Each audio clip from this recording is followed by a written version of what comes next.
Jérémie, chapitre 48, sur Moab. Ainsi parle l'Éternel des armées, le Dieu d'Israël. Malheur à Nebo, car elle est ravagée. Kirjataïm est confuse et elle est prise. Misgab est confuse et elle est brisée. Elle n'est plus la gloire de Moab. À Hesbon, on médite sa perte. Allons, exterminons-le du milieu des nations. Toi aussi, Madmen, tu seras détruite. L'épée marche derrière toi. Des cris partent de Coronaïm. C'est un ravage, c'est une grande détresse. Moab est brisé. Les petits font entendre leurs cris, car on répand des pleurs à la montée de Lukit, et des cris de détresse retentissent à la descente de Coronaïm. Fuyez, sauvez votre vie, et soyez comme un misérable dans le désert, car parce que tu t'es confié dans tes œuvres et dans tes trésors, toi aussi tu seras pris, et Kémok s'en ira en captivité avec ses prêtres et avec ses chefs.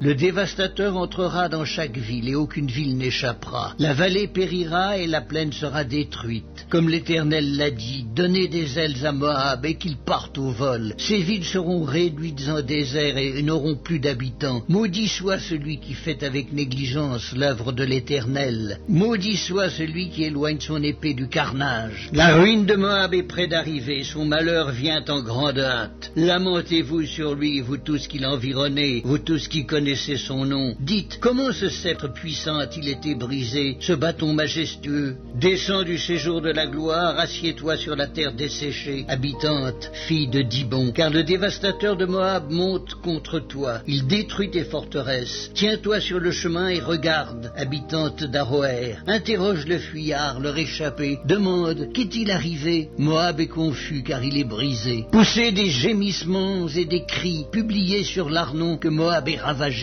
Le châtiment est venu sur le pays de la plaine, sur Olon, sur Jahatz, sur Méphat, sur Dibon, sur Nebo, sur Beth Diblataïm, sur Kijataïm, sur Beth Gamul, sur Beth Méon, sur Kérijol, sur Botsra, sur toutes les villes du pays de Moab, éloignées et proches. La force de Moab est abattue et son bras est brisé, dit l'Éternel. C'est pourquoi je gémis sur Moab, je gémis sur tout Moab. On soupire pour les gens de Kirérès. Vigne de Sibma, je pleure sur toi, plus que sur Jaézer. Tes rameaux allaient au-delà de la mer, ils s'étendaient jusqu'à la mer de Jaézer. Le dévastateur s'est jeté sur ta récolte et sur ta vendange. La joie et l'allégresse ont disparu des campagnes et du pays de Moab. J'ai fait tarir le vin dans les cuves, on ne foule plus gaiement au pressoir. Il y a des cris de guerre et non des cris de joie. Les cris de Hesbon retentissent jusqu'à Éléalé, ils font entendre leur voix jusqu'à Yahatz, depuis Tsoar jusqu'à Coronaïm, jusqu'à Eglat, chez Lidji,